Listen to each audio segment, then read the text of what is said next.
Hello everyone, welcome to another video on the channel and welcome to the first GT Sport driving tips video in quite a while.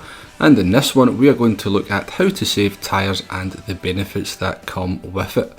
Now the reason for making this video is that somebody mentioned in the comments of one of the strategy guide videos about me adding maybe a wee segment about how I go about saving tyres. Now it is something that I mention quite a lot in strategy guides, is saving tyres. So I thought I would make a little bit of a proper video on it rather than just add it into one of the strategy guides. Now many months ago we did actually make a video regarding tyre saving. The channel was very young at the time, I wasn't very experienced at making videos to say the least, and it more just sort of showed the benefits of tyre saving rather than try to explain it. So the idea behind this video is we'll try and go into a little bit more depth on how to save tyres, the techniques that you can use to try and sort of reduce that tyre wear, and hopefully can implement some of them into your driving and start getting some better results purely through having better tyres towards the end of the race. And hopefully I should be able to demonstrate the actual benefit quite nicely in this video. So we set up a custom race. We're in the Mercedes AMG Group 3 car. We have balance of performance on for the car. It's a 7-lap race. We have tyre wear set at ×7, fuel set at ×1, and we are on the racing soft tyres. Now I will put the sort of settings for the race up on the screen in case you want to try and replicate some of these tests. So the first footage we're looking at is the non-tyre saving run. So literally just driving the car fairly aggressively, giving no thought to try and saving tyres, and you can see we're on lap 7 here and our tyres are pretty goosed. The lap times have increased quite dramatically. There is a little bit of a mistake in lap 5 there, but that is compensated on the tyre saving run as well.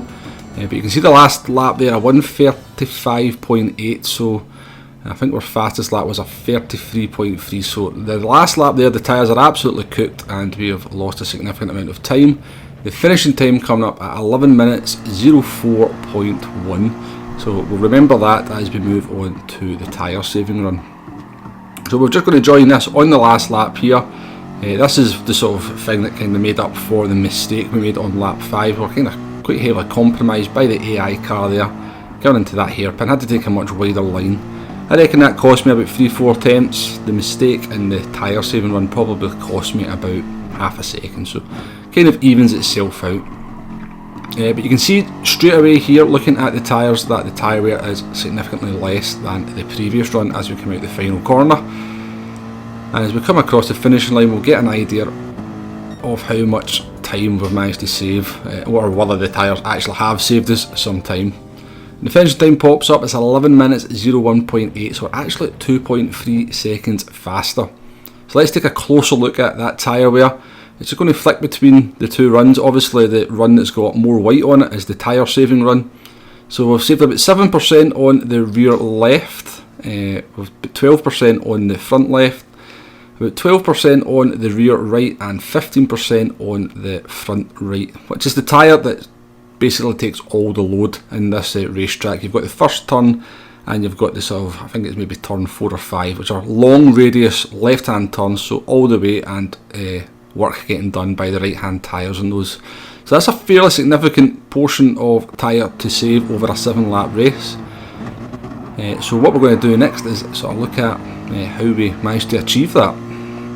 So I think in order to sort of understand what you can sort of do to sort of improve your tyre wear, I think first we have to look at what you may be doing wrong. So we're going to look at a lap here on the non-tyre saving run, and as we come through each corner I shall put up on the screen what I think I could be doing different to trying to save the tyres and just sort of talk through it. So coming into turn 1, it's a long radius left hand corner, a lot of pressure on the right hand side tyres, and we come in far too aggressive on the turn in there. We probably brake a little bit late, and to get the car slowed down we've kind of had to force the car into the apex and downshift probably a little bit too aggressively as well. Now you would see the rear of the car pitch as we went into the corner, so you can imagine the kind of pressure that is putting on the front tyres at that point. Coming into turn, I can't remember if this is 4 or 5, but it's a very similar story to turn 1. We brake just too late and we're having to pitch the car, front of the car, into the corner to get it round. Just being far too aggressive with the car and asking just a little bit too much of the tyres. Coming into a big braking zone, we brake a little bit late, which means we are a little bit longer on the brakes than we would like to be. Braking does cause tyre wear. Not too bad though, to be honest with you, through that fast chicane. Coming into a big braking zone, tight hairpin, we're too heavy on the brakes again. We're asking too much of the car in terms of turning, braking, and trying to sort of force the front of the car into the apex, all causing more tyre wear than necessary. A bit over aggressive on the steering here. And as we come into the last corner, it's a fairly similar story in this corner to the previous hairpin.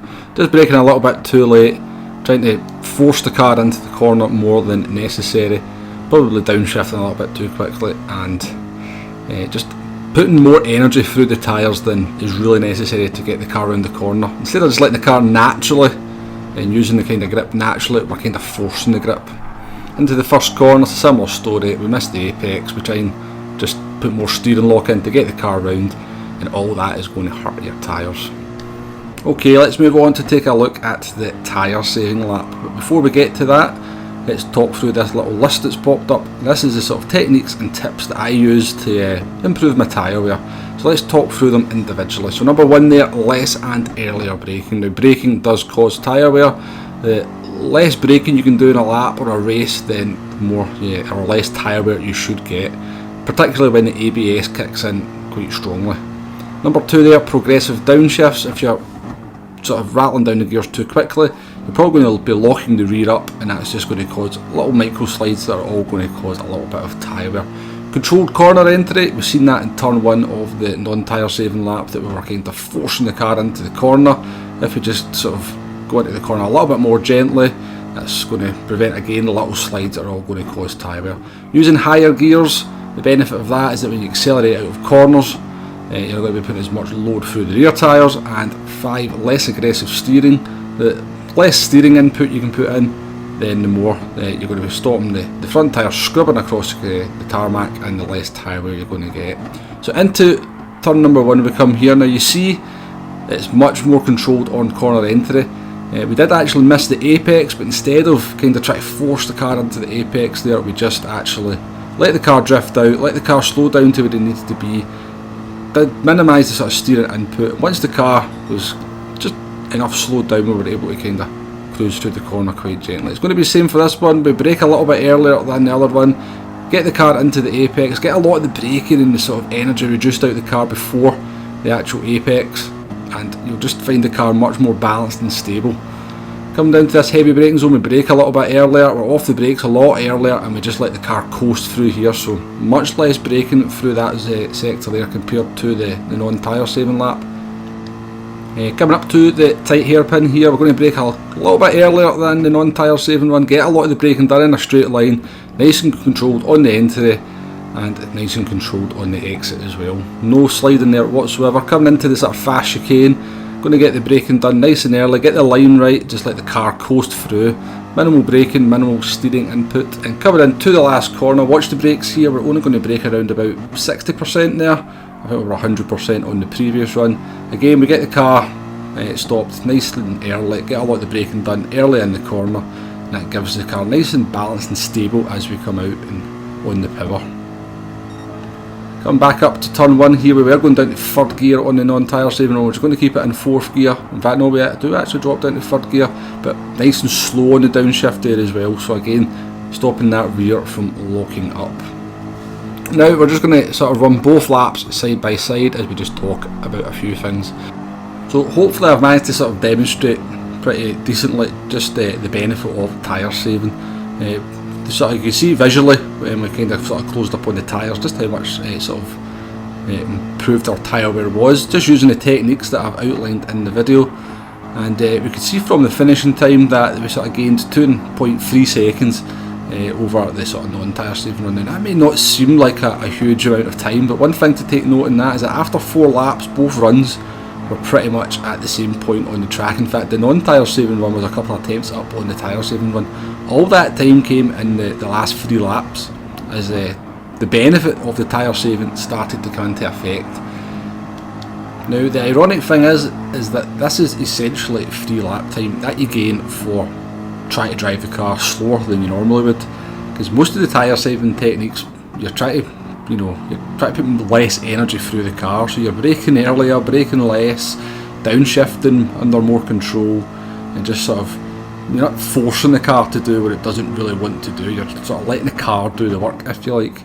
And the benefit of that is that, you know, as the race progresses, your tyres wear less. I think there's probably more to the tyre model in GT Sport than it's given credit for, so I do think you keep your temperatures under control a little bit better, and that means even when the tyres are a little bit more worn, there's still more grip there. But that is probably something I need to look into a little bit more. So hopefully, as I said earlier, this has been a fairly useful video. You can take some of these techniques forward into your racing. Now, one thing I will say, in a controlled environment like I'm doing it here, it's a lot easier to do than in an actual race. So it does require some practice. I have to say that even when I'm racing, a lot of it goes out the window, but I do have a naturally sort of fairly smooth style anyway, so I think that's why my tyres tend to stay in pretty good shape in races. But as I said, it's free lap time if you can kind of get it working for you, so maybe it's worth going out there and doing a little bit of practice. Anyway, that is the end of the video. Thank you very much for watching. Please hit that like button, please hit that subscribe button if you like what we're doing on the channel. I do appreciate it. And until the next one, thanks for watching, and I'll see you soon. Goodbye now.